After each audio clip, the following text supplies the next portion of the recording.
My name is Dr. Alistair Leopold Wright. The DAR is, perhaps, a bit pretentious when used in casual conversation. We soon discovered why.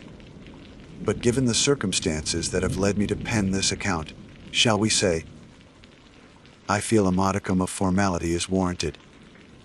We discovered for the past decade, my professional life has revolved around the intricate and often perplexing world of glaciology, specifically focusing on the study of ancient ice cores and the information they hold about our planet's climatic history. It's a niche field, to be certain, one that often elicits polite, yet ultimately disinterested, nods at social gatherings. But for me, it has been a consuming passion. How I? A relentless pursuit of understanding the Earth's deep past, to better comprehend its future. My academic journey began at the University of Cambridge, where I pursued my undergraduate degree in earth sciences. It was during a particularly captivating lecture on paleoclimatology that the allure of glaciers truly took hold. These colossal rivers of ice, seemingly static yet constantly in motion, hold within their frozen layers a chronicle of millennia. Trapped air bubbles reveal the atmospheric composition of bygone eras, while isotopic analysis can paint of past temperatures and precipitation patterns with remarkable accuracy. I was hooked and discovered why. Following my bachelor's, I continued my studies with a master's and then a doctorate, specializing in the analysis of ice cores retrieved from various polar and high altitude regions across the globe. Why? I've spent months in the biting winds of Greenland, traversed the vast, creaking ice sheets of Antarctica, and even ventured to the dizzying heights of Himalayan glaciers. Each expedition has been challenging, both physically and mentally. But the thrill of uncovering fragments of Earth's history has always been more than enough to compensate for the hardships. My work has led to several publications in prestigious scientific journals. Why? And I've had the privilege of presenting my findings at numerous international conferences. It was at one such conference, held in Oslo 2 years ago, that I first encountered Dr. Eva Rostova. Why? Her work on subglacial environments and the unique microbial life they harbor was groundbreaking, and I found myself immediately drawn to her insightful presentations and her unwavering dedication to her research. Over the course of the conference, we struck up a professional rapport that soon blossomed into a close friendship, fueled by our shared enthusiasm for the polar regions and the mysteries they hold. Eva was, in many ways, my intellectual counterpart. She possessed a sharp, inquisitive mind and a dry wit that I found particularly endearing. We spent hours discussing our respective research, bouncing ideas off each other, and challenging each other's assumptions. It was a refreshing and invigorating dynamic, one that I had rarely experienced in my career. So, when Eva contacted me several months ago with an intriguing proposition, I was naturally inclined to listen. Discovered why. She had been appointed as the lead researcher at newly established, privately funded research station located in a remote region of the Canadian Arctic archipelago. This station, known as the Kronos Research Facility, was designed to be a state-of-the-art center for multidisciplinary Arctic research, encompassing glaciology, oceanography, atmospheric science, and even some more esoteric fields like astrobiology. Eva explained that the location of the Kronos facility was particularly significant, situated on a small, isolated island within a rarely explored sector of the Arctic. The geological and glaciological conditions were believed to be unique.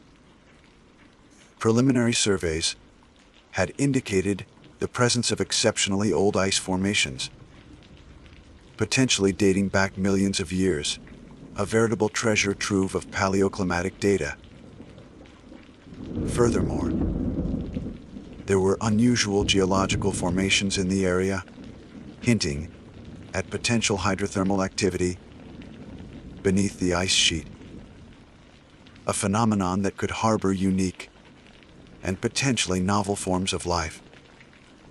The scope of the research being conducted at Kronos was ambitious, to say the least.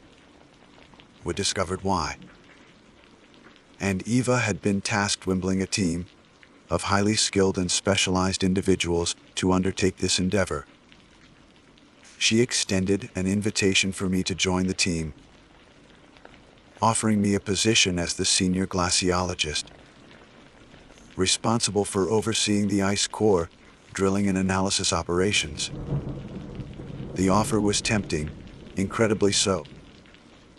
The opportunity to work on such ancient ice, in a completely unexplored region, was the kind of prospect that most glaciologists could only dream of. However, I must admit that I initially harbored some reservations. Why? I had become accustomed to the familiar routines and relative comforts of my academic position at the University of Edinburgh. Discovered why. The thought of venturing to such a remote and isolated location, with the inherent risks and uncertainties involved, gave me pause. Eva, ever the persuasive one, patiently addressed my concerns. Discovered why. She emphasized the unprecedented scientific potential of the Kronos project and the once-in-a-lifetime opportunity it presented. She also spoke of the robust safety protocols and the advanced technology incorporated into the design of the research facility. It was, she assured me, a well-funded and meticulously planned operation.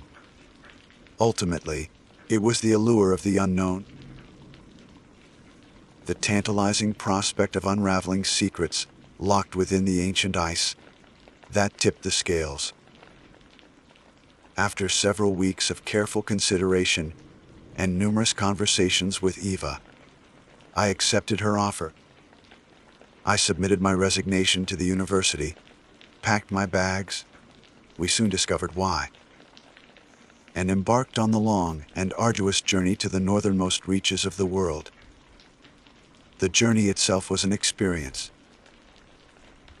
Multiple flights took me from Edinburgh to London, then across the Atlantic to Montreal, followed by a final leg to a small town in northern Quebec.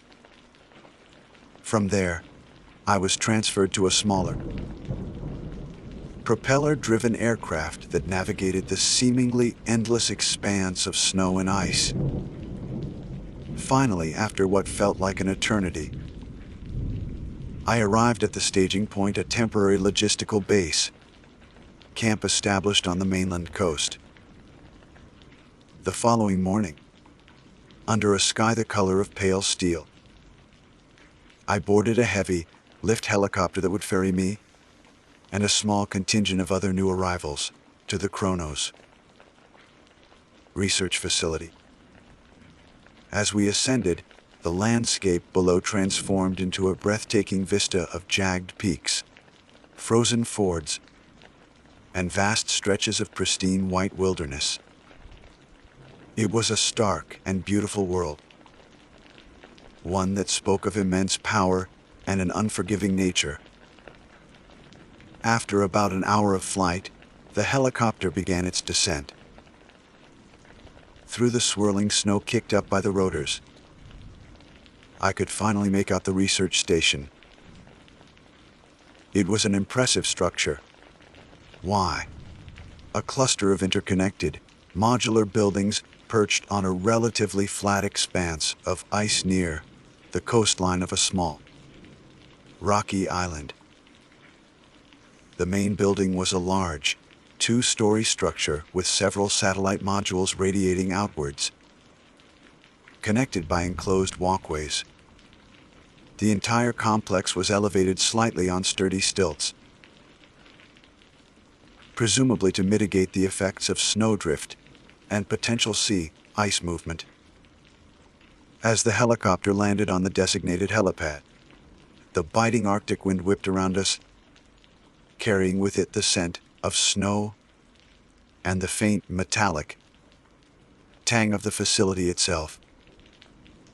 I gathered my belongings and stepped out into the frigid air, the temperature instantly seeping through my layers of thermal clothing. I was greeted by a friendly, ruddy-faced man in a bright red parka who introduced himself as Lars, the station's logistics coordinator. He helped me with my luggage and escorted me inside the main building.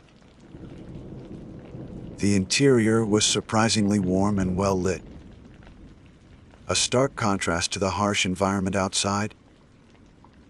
The main corridor was bustling with activity as scientists and support staff moved between laboratories, offices, and common areas. Lars led me to my assigned quarters, a small but comfortable private room with a bed, desk, and a surprisingly good internet connection, a welcome amenity in such a remote location. He informed me that Dr. discovered why Rostova was currently overseeing some equipment calibration in the main laboratory, but would be expecting me shortly. After unpacking my essentials and taking a moment to collect myself, I made my way to the main laboratory. The air inside was filled with the low hum of machinery and the occasional murmur of conversation. Rows of high tech equipment lined the walls, and several scientists in lab coats were diligently working at various stations. And then I saw her. Eva was standing near a large, complex-looking drilling rig, her silver, blonde hair pulled back in a neat ponytail. She was intently studying a digital display, her brow slightly furrowed in concentration. Even in the functional attire of the research station, her presence was striking, radiating an aura of intelligence and quiet determination. As I approached, she looked up, her eyes lighting up with a genuine smile. "Alistair, you made it. Welcome to Kronos." Her greeting was warm and heartfelt, and in that moment, any lingering doubts I had about my decision to come here vanished. I was excited to be part of this ambitious project, to work alongside such a brilliant and dedicated colleague, and to explore the secrets that laid beneath the Arctic ice. Little did I know, as I shook Eva's hand and exchanged pleasantries, that the secrets we were about to uncover were far more profound and far more terrifying than either of us could have ever imagined. The isolation, the unforgiving environment, and the very nature of what lay hidden beneath the ice were about to conspire in ways that would challenge the very limits of our understanding and our sanity. The sense of anticipation that filled me then was soon to be replaced by a gnawing unease, a creeping dread that would slowly but surely consume us all. This research station, why? This beacon of scientific endeavor in the desolate Arctic wilderness, was about to become the stage for something truly terribly wrong. And my name, Alistair Leopold Wright, would become inextricably linked to the horrors that were about to unfold. The initial days at the Kronos Research Facility were a whirlwind of activity. I was eager to familiarize myself with the station's layout, meet the rest of the research team, and, most importantly, to get started on the ice core drilling operations. The facility itself was remarkably well equipped. The main laboratory housed state-of-the-art analytical instruments, including a cutting-edge mass spectrometer for isotopic analysis and a high-resolution microscopy unit. The drilling module contained the impressive drilling rig that Eva had been overseeing upon my arrival. A marvel of engineering designed to extract pristine ice cores from significant depths. Why? The team consisted of a diverse group of scientists and support personnel, each with their own specialized expertise. There was Dr. Lena Hansen, a brilliant oceanographer focused on studying the behavior of subglacial meltwater. Ben Carter, a seasoned atmospheric scientist motoring air quality and meteorological conditions, and Dr. Kenji Tanaka, an astrobiologist investigating the potential for extremophile life in the unique environments beneath the Arctic ice. The support staff included a dedicated team of engineers, technicians, and logistics personnel, all essential for the smooth operation of the isolated research station. Eva organized a series of introductory meetings. We soon discovered why, during which each team member presented their research objectives and the specific methodologies they would be employing. The sheer scope of the work being undertaken at Kronos was truly astounding. We were collectively probing the Arctic environment from multiple angles, seeking to unlock its past secrets and understand its present-day transformations. My primary focus, as expected, was the extraction and analysis of the ancient ice cores. The location of the Kronos facility was chosen due to preliminary seismic surveys that indicated the presence of a particularly thick and potentially very old section of the ice sheet. Our goal was to drill down to bedrock, retrieving a continuous core sample that could potentially span hundreds of thousands, if not millions of years. Such a record would provide invaluable insight into past climate fluctuations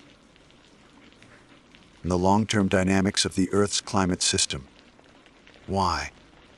The drilling commenced a few days after my arrival. It was a meticulously controlled process, requiring precise coordination between the drilling team and the scientists monitoring the operation. The rig, a towering structure that dominated the drilling module, slowly and steadily bored its way through the ice, extracting cylindrical core sections that were carefully labeled and stored in a dedicated cold storage facility. The initial sections of the core were relatively young, dating back a few thousand years. However, as the drill penetrated deeper, the ice became increasingly compressed and the layers more distinct, hinting at the vast time scale we were beginning to access. There was a palpable sense of excitement among the glaciology team as we meticulously examined each new section of the core, noting its visual characteristics and preparing samples for detailed laboratory analysis. Life at the Kronos facility quickly settled into a routine. Days were long and focused, filled with data collection analysis, and the constant hum of scientific inquiry. Evenings were typically spent in the communal dining area. Why? Where the team would gather for meals, share updates on their progress, and engage in conversations that ranged from scientific discourse to more light-hearted banter. Despite the isolation, there was a strong sense of camaraderie among the team members, a shared understanding of the unique and challenging environment we were operating in. However, as the days turned into weeks, I began to notice subtle undercurrents that hinted at something amiss. It started with small, almost imperceptible things. Equipment malfunctions seemed to occur with slightly greater frequency than one would expect in a facility as well maintained as Kronos. Communication with the outside world, which relied on satellite links, became intermittently unreliable, with periods of static and dropped connections. The weather in the Arctic is notoriously unpredictable. Why? But the pattern of intense blizzards followed by unnerving periods of stillness seemed to become more pronounced. The wind would howl relentlessly for days, driving thick snow against the station walls, creating a claustrophobic sense of isolation. Then, just as suddenly, the wind would die down, leaving an eerie silence in its wake, a silence so profound that it felt almost oppressive. These minor anomalies, taken individually, could be easily dismissed as normal quirks of operating in such an extreme environment. However, when viewed collectively, why? They began to create a sense of unease in the back of my mind, a feeling that something was not quite right. One evening, during dinner, I mentioned the recent communication difficulties to Ben Carter, the atmospheric scientist. He shrugged it off, attributing it to solar flares or atmospheric disturbances. "It happens from time to time up here," he said, his tone casual. "Nothing to worry about." But I couldn't shake the feeling. The static on the satellite link had a peculiar quality to it. A low, almost rhythmic hum beneath the crackle that I couldn't quite place. It sounded almost organic. Around this time, Lena Hansen, the oceanographer, also began to express some unusual observations. Her research involved deploying submersible drones to explore the subglacial environment through boreholes drilled down to the interface between the ice sheet and the bedrock. Why? These drones were equipped with cameras, sensors, and sampling devices, allowing her to study the water chemistry, the geothermal activity, and any potential biological activity in this hidden world beneath the ice. She mentioned that one of her drones had begun to transmit unusual sonar readings. These readings indicated the presence of large, unidentifiable objects moving within the subglacial lake that lay beneath our section of the ice sheet. The size and movement patterns of these objects were inconsistent with any known geological formations or typical subglacial fauna. "It's baffling," she said one evening, her brow furrowed in concern. "Discovered why. The Sooner signature is unlike anything I've ever seen. It's almost as if they're alive." Her words hung in the air, a seed of disquiet planted in the already tense atmosphere. Kenji Tanaka, the astrobiologist, perked up at this, his eyes gleaming with scientific curiosity. Have you managed to get any visual confirmation? He asked eagerly. Lena shook her head. Not yet. The water in that section of the lake is particularly turbid. The camera visibility is near zero, despite the lack of concrete evidence. Lena's findings added another layer to the growing sense of unease. Unidentified moving objects in a subglacial lake were certainly outside the realm of normal scientific observations. My own work also began to yield some peculiar results. As we delved deeper into the ice core, we started to encounter unusual inclusions within the ice itself. These were not the typical air bubbles or dust particles that one would expect to find. Instead, we found small dark thread-like filaments embedded within the ice matrix. They were incredibly thin, almost microscopic, but they were present in multiple sections of the deeper ice. Initially, we assumed they were some form of ancient microbial life, perhaps preserved in the ice for millennia. Kenji was particularly excited by this prospect and took several samples for detailed microscopic analysis. However, his initial examinations yielded inconclusive results. The filaments did not appear to have any cellular structure, and their composition was unlike anything we had ever encountered. It's strange, he said one afternoon. Discovered why. Peering through the eyepiece of his microscope, a look of bewilderment on his face. They're almost metallic, but not quite. And there's no discernible biological material. The mystery of the filaments deepened when we began to analyze the trapped air bubbles in the same sections of the ice core. The atmospheric composition was consistent with what we expected for the corresponding geological periods. However, we detected trace amounts of gases that were distinctly unnatural. Why? These were complex organic compounds, did not appear to have any known terrestrial origin. I remember the day I first saw the data on the mass spectrometer. The peaks corresponding to these unknown gases were small but undeniable.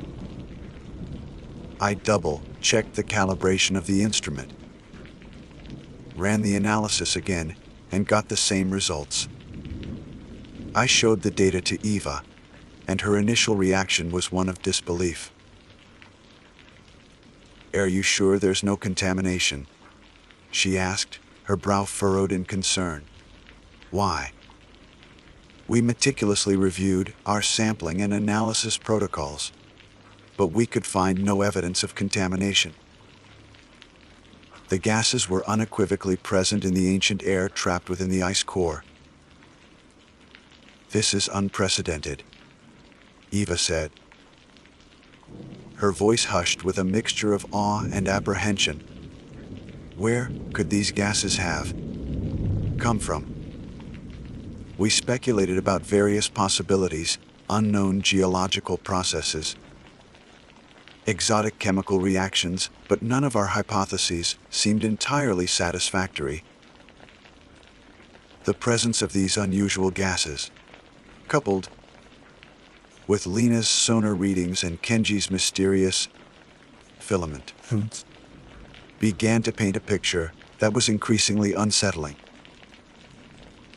The sense of isolation that had initially felt like a necessary condition for our research began to take on a different character. The vast expanse of ice and snow surrounding us no longer felt pristine and inviting, but rather vast and indifferent, perhaps even hostile. The intermittent communication with the outside world became a source of anxiety, rather than a minor inconvenience. One particularly cold and dark evening, A blizzard raged outside, the wind howling like a banshee. The power flickered momentarily, plunging the station into darkness for a few terrifying seconds before the emergency generators kicked in. The incident was brief, but it left a lingering unease in the air. Later that night, I found myself unable to sleep. The wind continued to batter the station, and the silence between the gusts felt heavy and expectant. I got out of bed and walked to the window, peering out into the swirling snow. The darkness was absolute, broken only by the faint glow of the station's exterior lights. As I stood there, watching the blizzard rage, I thought about the strange findings we had been encountering. The unusual sonar signatures, the mysterious filaments in the ice, the inexplicable gases in the trapped air bubbles, it all seemed to something extraordinary, something that defied our current understanding of the natural world. And then, I saw it. A flicker of movement in the periphery of my vision. A dark shape moving against the white expanse of the snow, just beyond the reach of the station's lights. It was fleeting, gone almost as soon as I saw it. But the impression it left was chilling. It was large, vaguely humanoid in form, but impossibly gaunt and elongated. I strained my eyes, trying to see if it would reappear, but the swirling snow obscured everything. Had it been my imagination? A trick of the light and the wind? I wasn't sure, but the image lingered in my mind. A disturbing premonition of the horrors that were yet to come. Something was indeed terribly wrong at the Kronos Research Facility. And I had a sinking feeling that we were only just beginning to scratch the surface of a terrifying discovery. Soon discovered why. The unsettling glimpse of the gaunt figure outside my window that blizzardy plagued my thoughts for days. I tried to rationalize it, attributing it to stress, fatigue, or perhaps even a trick of the Arctic wind, playing with the snowdrifts. However, the image remained stubbornly etched in my memory. A stark reminder that something out of the ordinary might be lurking beyond the relative safety of our research station. We soon discovered why. The strange findings from our research continued to accumulate, adding to the growing sense of unease among the team. Lena's subglacial sonar readings became increasingly erratic, indicating more frequent and larger movements of the unidentified objects in the lake below. She even reported a brief distorted video feed from one of the drones, showing what appeared to be a pale appendage disappearing into the murky depths. The image was grainy and fleeting, but it was enough to send a shiver down everyone's spine. Kenji's analysis of the dark filaments found within the ice core also yielded disturbing results. He discovered that the filaments were not merely embedded within the ice, but appeared to be actively growing, albeit at an incredibly slow rate. Their composition remained baffling, with trace elements of unknown origin. We soon discovered why. He theorized that they might be some form of extremophile organism, unlike anything known to science, capable of surviving and even thriving in the extreme conditions of the ancient ice. The unusual gases we detected in the trapped air bubbles also became a source of increasing concern. Why? Further analysis revealed that their concentration seemed to be increasing in the deeper sections of the ice core, suggesting that their source might lie far beneath the ice sheet, perhaps even within the subglacial lake where Lena's drones had detected the strange activity. Eva. Initially, the picture of calm scientific objectivity began to show signs of strain. She spent long hours in her office, poring over data and consulting with the other researchers. Her usual cheerful demeanor was replaced by a quiet intensity, a palpable sense of worry that she tried to keep hidden, but that was evident to those of us who knew her well. One afternoon, she called me into her office. The atmosphere was heavy with unspoken anxieties. "Alistair," she began, her voice low. "Have you noticed anything unusual lately? Anything beyond the data, I mean?" I hesitated for a moment, thinking about the figure I had seen in the snow. I thought I saw something outside during the last blizzard, I admitted cautiously. A large shape, moving in the snow. Eva leaned forward, her eyes wide with a mixture of fear and morbid curiosity. What did it look like? I struggled to find the words. It was gaunt, almost skeletal, tall and very thin. Eva was silent for a long moment, her gaze fixed on some unseen point beyond my shoulder. "I've been having vivid dreams," she finally said, her voice barely above a whisper. "Dreams of the ISIP and of things moving beneath it." Her admission sent a chill down my spine. Eva was not prone to flights of fancy. She was a pragmatic scientist, grounded in logic and reason. If she was experiencing unsettling dreams, it was likely a reflection of the growing psychological pressure we were all under. The communication issues with the outside world worsened. Periods of complete silence became more frequent and lasted longer. We tried to contact our support teams to report our unusual findings and our growing concerns. But our signals seemed to be swallowed by the Arctic ether. The isolation that was once a necessary condition for our research now felt like a suffocating trap. As the days belled into weeks, discovered why. The subtle anomalies we had initially dismissed became more pronounced and increasingly disturbing. Strange noises began to echo through the station at night. Scraping sounds from the lower levels. Distant thumps and vibrations that seemed to emanate from beneath the ice.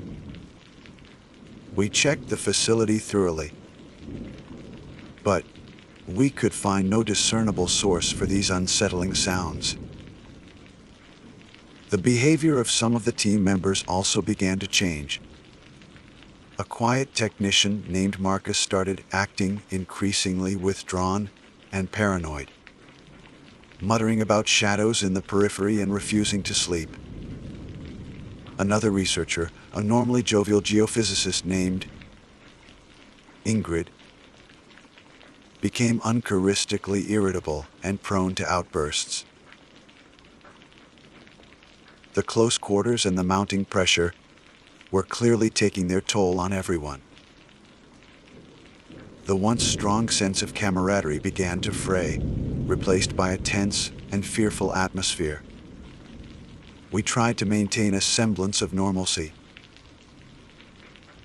to focus on our work and find rational explanations for the increasingly bizarre events. But a palpable sense of dread hung over the Kronos research facility. One evening, the emergency alarm blared through the station, its shrill wail cutting through the uneasy silence.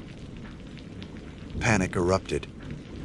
We rushed to the main monitoring station, where flashing red lights illuminated the worried faces of the technical staff. "What's happening?" Eva demanded, her voice tight with anxiety. "We've lost contact with Drone Unit 7. A technician replied, his fingers flying across the keyboard. It was deployed to investigate a particularly strong sonar anomaly in the subglacial lake. We're getting no signal, and the tether has gone slack. Drone Unit 7 was one of our most advanced submersible drones, equipped with high-resolution cameras and sophisticated sensors. Its loss was a significant setback, but more concerning was the implication that something down in the dark depths of the subglacial lake had either disabled it or taken. Eva made the difficult decision to deploy a rescue team to retrieve the drone, or at least understand what had happened. The team consisted of Ben, the atmospheric scientist, who also had extensive experience in cold weather operations, and two of the station's engineers, Omar and Jayan. They geared up in their extreme cold weather gear. Discovered, carrying specialized equipment designed to bore through the ice and access the borehole where the drone had been deployed. The waiting was agonizing. Hours crawled by as the rest of us huddled in the monitoring station. We soon discovered why. Watching the telemetry data and listening for any updates from the rescue team. The silence was punctuated by nervous whispers and the rhythmic beeping of the remaining monitoring equipment. Finally, after what felt like an eternity, a faint signal crackled through the comm system. It was Ben's voice, but it was strained and filled with a terror that sent a cold wave through me. "Evag, something's down here," he stammered. "Discovered why." His breathing ragged. "We found the drone. It's been torn apart. We soon discovered why. And there's something elsig." His voice trailed off, replaced by a horrifying screech. A sound unlike anything any of us had ever heard. Then, silence. The telemetry data went haywire, and the signal died. We tried desperately to re-establish contact, but there was no response. Ben, Omar, and John were gone. Something in the subglacial lake had gotten to them. The reality of our situation, the true extent of the danger we were in, finally crashed down upon us with brutal force. Panic began to spread like wildfire through the station. The remaining team members, myself included, huddled together, our faces pale with fear. The isolation no longer felt like a geographical reality, but a terrifying psychological one. We were trapped. We, cut off from the world, with something malevolent lurking beneath the ice. Something capable of destroying advanced technology and killing experienced personnel. Eva, despite the obvious terror in her eyes, tried to maintain control. "We need to stay calm," she said, her voice trembling slightly. "We need to assess the situation and come up with a plan." But what plan could we possibly devise against an unknown entity that dwelled in the darkness beneath miles of ice? The safety and soon security of the Kronos research facility, which had seemed so robust and impenetrable just weeks ago, now felt like a fragile against an unseen and unimaginable threat. That night was the longest and most terrifying of my life. Sleep was impossible. Every creak of the station, every gust of wind, that rattled the window panes, sent jolts of fear through me. We barricaded the doors, checked the security systems, and tried to arm ourselves with whatever makeshift weapons we could find. Discovered why. As the hours crawled by, punctuated by the increasingly frequent and disturbing noises emanating from below, a horrifying realization dawned upon me. We were not the researchers here. We were the specimens. We had inadvertently stumbled upon something ancient and powerful. Something that had been lying dormant beneath the ice for millennia. And now we had awakened it. The terrible wrongness that had been hinted in the initial days had now revealed its true, terrifying form. Why?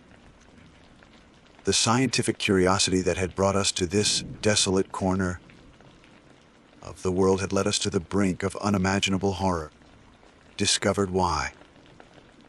And as the first rays of the Arctic dawn painted the sky outside a sickly pale hue, we knew that our nightmare was far from over. It had only just begun. The pale Arctic dawn offered little comfort. The events of the previous night, the chilling message from Ben, the terrifying screech that followed, and the subsequent silence had left us paralyzed with fear. Eva, to her credit, tried to rally the remaining team. There were only 8 of us left: myself, Eva, Lena, Kenji, and 4 members of the support staff. We gathered in the main common area, our faces etched with exhaustion and dread. We need to try and contact the outside world again, Eva said, her voice hoarse. Even if our initial attempts failed, we can't give up. Several of the technical staff worked tirelessly on the communication systems, but their efforts yielded no results. The satellite link remained stubbornly silent. Our pleas for help lost in the vast emptiness of the Arctic. We were alone. Lena suggested trying to access any data that Ben's team might have recorded before they were lost. Perhaps their equipment had captured some image or sound that could shed light on the creature in the subglacial lake. We cautiously made our way to the borehole access point, the site of the previous night's horrific events. The air was heavy with a sense of foreboding. The drilling rig stood silent, a stark monument to the terror that lurked below. We managed to retrieve the remains of the tether for Drone Unit 7, but the drone itself was gone, presumably dragged into the depths. There was no sign of Ben, Omar, or John. The only evidence of their fate was a patch of crimson stain on the ice near the borehole, a grim reminder of the brutal encounter. Back in the monitoring station, Lena and Kenji painstakingly reviewed the last telemetry data from Ben's team. Discovered why. There was nothing conclusive, only static and garbled audio fragments, punctuated by that unearthly screech. Whatever had happened down there had been swift and devastating. As the hours passed, a sense of utter despair began to settle over us. We were trapped in a remote research station with a creature we knew nothing about. A creature that had already demonstrated its lethal capabilities. Our scientific curiosity had unleashed something ancient and terrifying, and we were now paying the price. Then, the noises started again. The scraping sounds from the lower levels. We soon discovered why. The heavy thumps that seemed to vibrate through the very ice beneath our feet. They were closer now, more insistent. Discovered as if whatever was down there was becoming aware of our presence and was moving towards us. Panic surged through the remaining team. Some wanted to try and make a run for it, to brave the frozen wilderness in a desperate attempt to reach civilization. Discovered one. Others argued for barricading ourselves inside the station and hoping for a miraculous rescue. Eva tried to maintain order, but her authority was clearly waning in the face of such overwhelming terror. We were scientists, not soldiers. We were equipped to study the Arctic, not to fight against monstrous entities from beneath the ice. Kenji, ever the scientist, had a different idea. He had been studying the unusual filaments from the ice core, running tests and analyzing their strange properties. He theorized that they might have some form of bioluminescence, a way of generating light in the dark depths of the subglacial environment. If we could somehow replicate that light, he suggested, his voice trembling with a mixture of fear and excitement, maybe we could see what we're dealing with. It was a long shot, but it was the only proactive idea we had. Kenji, with Lena's help, began to work frantically in his laboratory, trying to synthesize a compound that would mimic the luminescence of the filaments. The rest of us huddled together. We soon discovered why. Listening to the increasingly loud and frequent noises, our hearts pounding in our chests. Just as Kenji announced that he had achieved a small, glowing sample of the synthesized compound, the power in the station flickered and died. The emergency generators failed to kick in this time. We were plunged into darkness. We soon discovered why. The only light source, Kenji's faint, eerie glow. A collective gasp of fear filled the air. The darkness seemed to embolden whatever was lurking in the depths. The scraping and thumping noises intensified, and we could now hear something else, a wet, dragging sound coming from the corridor outside. It's inside the station. Someone whispered, their voice choked with terror. We huddled together.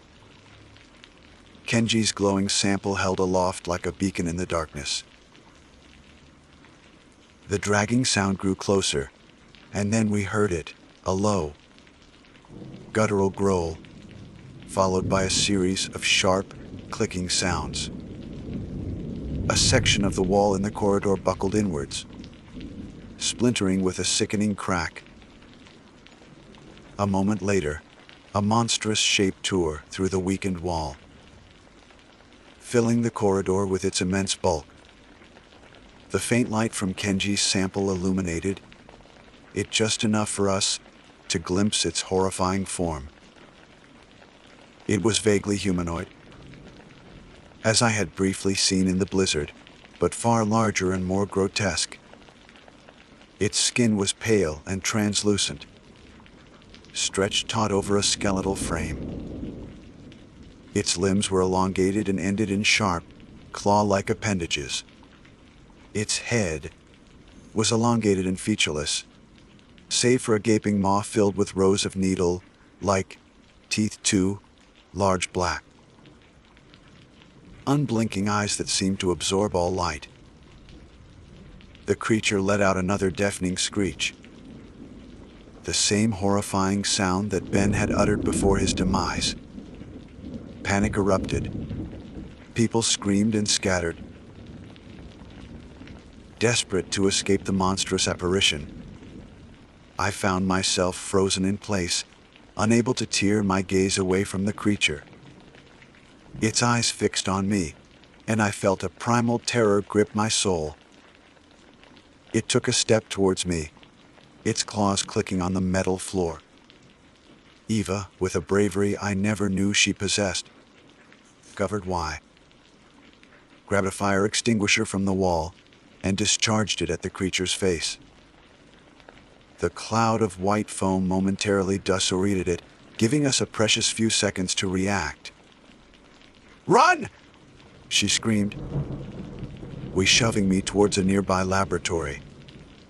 We scrambled inside, slamming the heavy door shut and locking it. The sounds of chows and screams echoed from the corridor outside. We could hear the creature thrashing and roaring, its fury palpable even through the thick metal door. Inside the lab, we were momentarily safe, but we knew it wouldn't last. The creature had already breached one wall. It wouldn't take long for it to break through the door. Lena and Kenji were frantically gathering whatever they could find that might be used as a weapon: scalpels, glassware, anything sharp or heavy. Eva was desperately trying to find another exit, but the laboratory was a dead end. The door began to shake violently as the creature outside slammed against it. The metal ground under the immense pressure. We knew our time was running out. Then Eva had an idea. "The chemicals!" she exclaimed, pointing to a shelf filled with various containers. "We can try to create a diversion, something to slow it down." Working quickly, we grabbed several bottles of volatile chemicals and began mixing them in a large beaker. The stench was acrid, and we knew the resulting concoction would be highly reactive. Just as the door began to buckle inwards, we threw the beaker at the point of impact. The glass shattered, and the chemicals splashed across the creature's head and torso. There was an immediate, violent reaction. The creature shrieked in agony, its pale flesh sizzling and smoking. It recoiled from the door, giving us a momentary reprieve. "No!" Eva yelled. "There's a ventilation shaft in the ceiling. It's a tight squeeze, but it's our only chance." One by one, discovered why. We clambered onto a workbench and squeezed through the narrow opening in the ceiling, disappearing into the darkness of the ventilation system. It was a claustrophobic and terrifying crawl, the sounds of the enraged creature echoing from below. We navigated the narrow ducts, our hands and knees scraping against the cold metal. We had no idea where the ventilation system led. We discovered why. But it was better than facing the monster in the laboratory. After what felt like an eternity, we reached an exit point, a small grate leading to the outside. We pushed it open and peered out into the blizzard that had begun to rage once more. The wind howled, and the snow swirled around us, but the sight of the open sky was a welcome relief. We dropped down onto the snow-covered ground and immediately began to run, putting as much distance as possible between ourselves and the research station. The wind and snow whipped at our faces, and the cold was biting, but the fear of what lurked behind us propelled us forward. I don't know how long we ran. Hours, perhaps. The blizzard showed no signs of letting up, and our energy was rapidly dwindling. Lena and Kenji were struggling to keep up. Finally, we collapsed in a snowdrift, exhausted and defeated. The research station was long out of sight, swallowed by the whiteout. We had escaped the creature, but we were now stranded in the middle of a raging Arctic blizzard, with little hope of survival. As I lay there, shivering and weak, I thought about everything that had happened. Our initial excitement at the prospect of groundbreaking scientific discoveries, the subtle anomalies that had hinted at something wrong, the growing sense of dread, and finally, why? The horrifying encounter with the creature from beneath the ice. We had come to the Arctic seeking knowledge, but we had found only terror and death. The Kronos Research Facility, meant to be a beacon of scientific progress, soon discovered why, had become our tomb. I don't know what the future holds for us. Perhaps we will succumb to the elements. Perhaps the creature will find us again. But as I write these final words, my hands numb with cold, I know one thing for certain. There are secrets buried beneath the ice that are best left undisturbed. Some doors are meant to remain closed. And we, in our scientific hubris, opened one that should have remained sealed forever. If anyone ever finds this account, heed my warning. Stay away from the Arctic ice. There are things there that are ancient, powerful, and utterly terrifying. And they are not meant to be found.